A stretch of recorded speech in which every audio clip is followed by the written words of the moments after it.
नमस्कार दोस्तों, स्वागत है आपका स्टॉक मार्केट कैसे सीखें सीरीज के नए वीडियो में। आज हम बात करने वाले हैं कि अपने पोर्टफोलियो को रीबैलेंसिंग कैसे करें, ये क्या होता है, क्यों इम्पोर्टेंट है और ये कैसे किया जाता है। अगर आप अपने इन्वेस्टमेंट को लॉन्ग टर्म में सेफ और प्रॉफिटेबल करना चाहते हैं तो ये वीडियो आपके लिए है और वीडियो को एंड तक देखना ना भूलें। पोर्टफोलियो रीबैलेंसिंग क्या होता है समझते हैं। पोर्टफोलियो रीबैलेंसिंग का मतलब है अपने इन्वेस्टमेंट का प्रोपोर्शन वापस अपने टारगेट एलोकेशन पर लाना। जैसा मान लीजिए आपने डिसाइड किया ताकि 60% स्टॉक्स और 40% बॉन्ड्स में इन्वेस्ट करेंगे।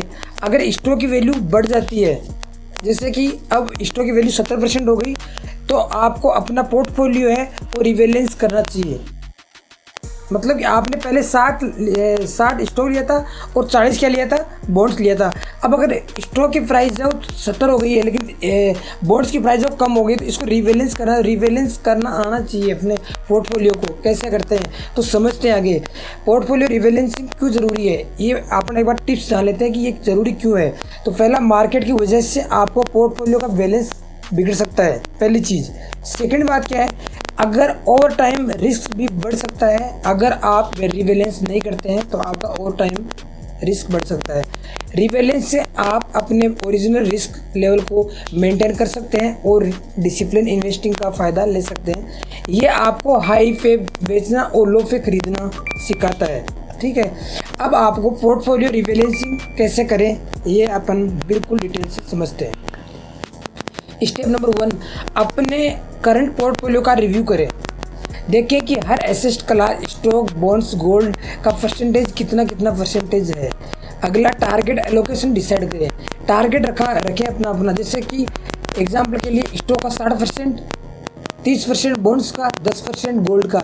इस तरह से टारगेट रखें अलग अलग टारगेट्स में। तीसरा, गैप है आइडेंटिफाई करें। गैप का आइडेंटिफाई करें। अगर आपका स्टॉक की वैल्यू ज़्यादा हो गई है तो कुछ स्टॉक बेचें या गोल्ड से या बॉन्ड्स में इन्वेस्ट करें। जैसे कि गोल्ड की वैल्यू हो गई है वो 70-80 हो गई है, लेकिन बॉन्ड्स और आपके गोल्ड की वैल्यू है वो कम हो गई, उधर से बेचें और इनमें इन्वेस्ट करें। तो मतलब वापस इसको रीअरेंज करना रहता है, आपको रीबैलेंस करके चलना ही पड़ेगा, तभी आप अच्छा रिटर्न कर पाओगे। एक्स्ट्रा इन्वेस्टमेंट या रिडक्शन करके अपने पोर्टफोलियो को वापस टारगेट एलोकेशन पर लेकर आएँ। रेगुलर रीबैलेंस करें। साल में कम से कम 1 या 2 बार पोर्टफोलियो रिव्यू और रीबैलेंस जरूर करना है, क्योंकि मेजर मार्केट मूवमेंट या लाइफ गोल चेंज होने पर भी रीबैलेंस करना जरूरी होता है। क्योंकि अगर मार्केट में कभी साल में 1-2 बार मेजर मूवमेंट आता है, कभी डाउनफॉल बहुत ज़्यादा या गेपअप बहुत ज़्यादा आता है, या फिर आपका अगर लाइफ का गोल अगर चेंज हो गया है कि आपको स्टॉक में नहीं करना है, आपको तो म्यूचुअल फंड में करना है, इक्विटी में करना है, अलग अलग में करना है, तो आपको उसमें रीबैलेंस करना आना चाहिए, रीबैलेंस करना चाहिए। रीबैलेंस करने के टिप्स और मिस्टेक्स क्या क्या होती हैं तो मैं आपको दूंगा। रीबैलेंस के टिप्स एंड उसके मिस्टेक्स क्या क्या होती है। तो पहले आपको रीबैलेंस करते वक्त टैक्स इम्प्लीकेशंस और ट्रांजैक्शन चार्ज का ध्यान रखें, पहली चीज़। सेकेंडली, इमोशनल डिसीजन बिल्कुल ना लें।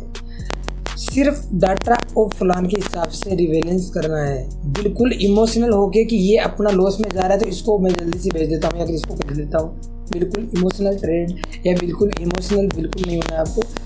और रीबैलेंसिंग से बचें। और रीबैलेंस कर रहे हो इससे बचें।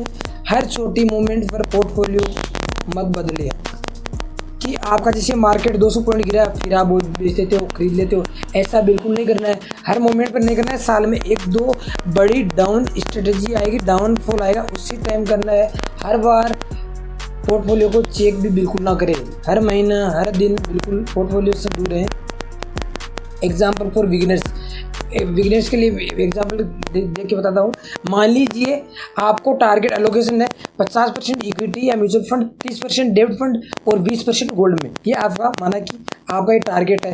1 साल बाद इक्विटी की वैल्यू मार्केट के बढ़ने से 60% बढ़ गई, इक्विटी 50 से 60% हो गई, और डेब्ट है 30 से 25% हो गया, 5% घटा, और गोल्ड भी 20 से 15% हो गया, 5% घट गया।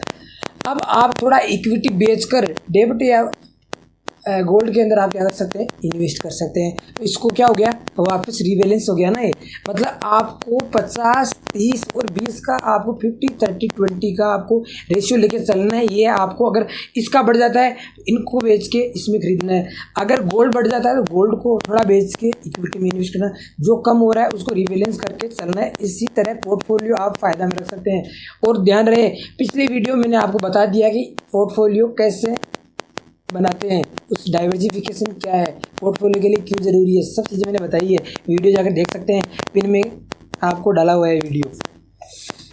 अगला वीडियो होगा स्टॉक मार्केट में टैक्स कैसे होता है, कैपिटल गेन टैक्स एक्सप्लेन, सब कुछ आपको बताया जाएगा अगले वीडियो में, तो बने रहें। तो दोस्तों आज हमने सीखा पोर्टफोलियो रीबैलेंस क्या होता है, क्यों ज़रूरी है और कैसे करते हैं। अगर आपको वीडियो पसंद आई है तो लाइक करें और सब्सक्राइब करें, और अगर आपका कोई सवाल हो तो कमेंट में पूछ सकते हैं। Thank you, happy investing.